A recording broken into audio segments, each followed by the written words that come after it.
The 4 steps to success. The first step to success is good ideas. You must be a collector of good ideas. Here's where my mentor did me the greatest of service, and that was keeping a journal of good ideas. Here's what he said: don't trust your memory. What classic information. Don't trust your memory. If a good idea comes, jot it down. 1, so you can review it. 2, so that you capture it. It won't be lost. So all those years back then, I started keeping a journal. I got journals you wouldn't believe. Little cheap ones when I first started. Remember the Gregg shorthand? Little books, little spiral things? I used those. Because they must be broke. Yes, I wasn't doing very well, so it cost, I don't know, a quarter or something. Now my journals are expensive. This one costs $42. And I wished it would have cost more, because I'm doing really well. My journal. But if you look at all my journals, you can tell how my life was going. Say he was poor here, and it looks like he was rich here, and then he was broke again, and now it looks like he's rich again for sure. But here's the key. Something to pass on to the next generation. The collection of ideas that made you healthy. The collection of ideas that turned your life around. The collection of ideas that caused you to learn extra skills and got the extra income. The wise use of your resources, the ideas you found on how to do that. Think of passing this on now to the next generation and the next generation. This is so valuable. But mostly now, primarily for your own study. So you can go back over what you've collected.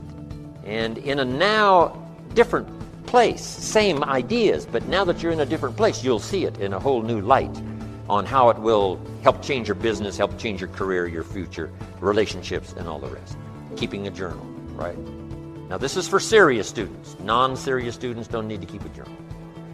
But for serious students that are serious about their health and serious about their future, serious about gathering things to make a contribution to others, keeping a journal. That's important. A collection of good ideas, first step to success. Here's the next step, a good plan. You got to have a good plan. You got to have a good health plan. My mentor asked me when I'm 25, Mr. Rohn, what's your current plan for your financial future? And I said, I don't have one. Right? And that was obvious. I said, you got to create a plan, a good financial plan. If we finished this seminar tomorrow and you lingered a while and gave me the details of your current financial plan for the future, would I get so excited about it I'd go across the country and lecture on it? And you say, no, Mr. Rohn, you probably wouldn't want to lecture on my plan. My next question would be what? Why not?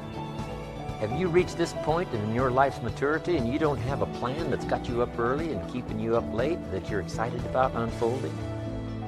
Here's one of the first things you must do if you're a parent. Build a financial wall around your family nothing can get through. Build a financial wall around your family nothing can get through. Now there's other protections that a parent must engage in, but here's one of the first ones since it's so possible living in America. A financial wall around your family nothing can get through. Got to have a good health plan. You know, you can't be out of breath after the year 2000. You got to have the vitality, right? You got to have the breath. You got to have the vitality. So you got to have a good health plan. You got to have a good financial plan. So number 1 is good ideas. Number 2 is good plans. Here's number 3, learning to handle the passing of time. That's one of the big challenges in everybody's life. Learning to handle the passing of time. And then here's number 4, the solving of problems. And that's what life is all about. Taking them on, finding solutions, executing, recording progress. You see, that's what's challenging, to be involved in a situation that makes you grow. If that situation is success, keep growing to be bigger than your fortune. If that situation is failure, keep growing until you're bigger than the problem. Keep growing, keep becoming. Keep doing it until. Now there are 2 qualities that can increase your chances of success. 2 very important qualities. Number 1, patience. Number 2, persistence. Patience is what? Learning to handle the passing of time. Now once you've had an appetite for success and you start going for it, now you've got to learn to handle the passing of time. Here's why. It takes time. It takes time to build a life. It takes time to build an enterprise. It takes time to get through school. It takes time to develop and grow. So give your enterprise time. Give your business time. If you're in management, give your people time.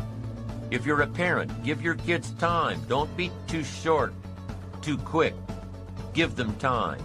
Now, not forever, but time. It takes time. Here's the ultimate challenge. You've got to have patience with yourself. It takes time to make changes in habit and discipline. It takes time to correct old errors in judgment and to finally give up old blame and pick up new responsibility. I'm telling you, it took me some time. So have patience with yourself, number one. And number two, while you're dealing with the passing of time, number two is to keep doing it. Be persistent. Be tenacious. Keep doing it until. As long as you are patient and persistent, it's hard to elude success. As long as you maintain patience and persistence, tenacity,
there's only one person, just one person, that will draw the line between success and failure, and that person is you.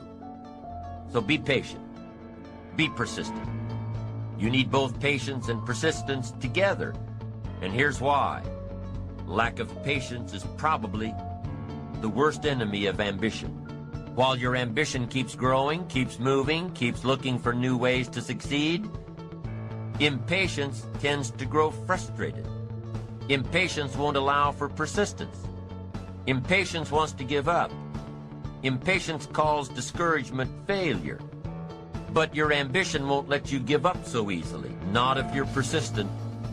What others may call failure, ambition calls a learning opportunity, a chance to make adjustments along the charted course to success. Ambition knows that the longer the achievement is in coming, the more valued it is. So let me give you a few aspects of patience. There are 6 aspects of patience, and here's number 1. Knowing when an opportunity is right and when more preparation is needed. Let's say you're opening up a restaurant specializing in fresh seafood. You're all excited to get going, get the money coming in instead of it all going out.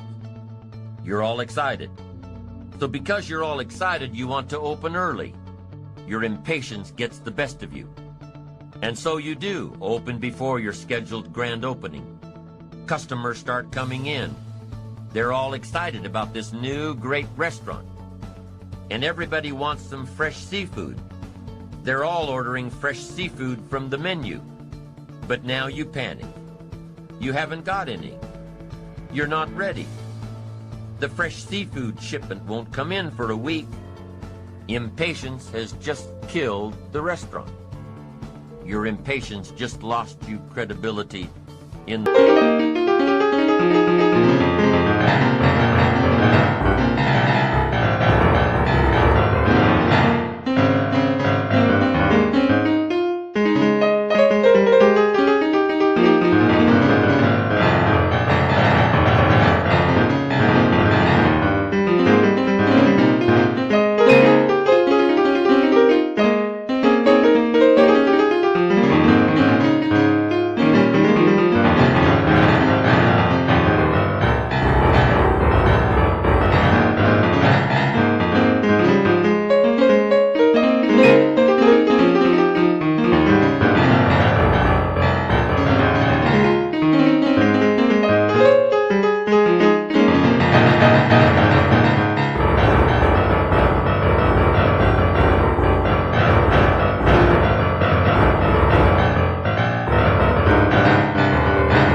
that's number one. Be patient in knowing the difference between when the opportunity is right and when more work needs to be done.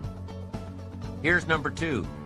Remain alert, even if opportunity doesn't come right away.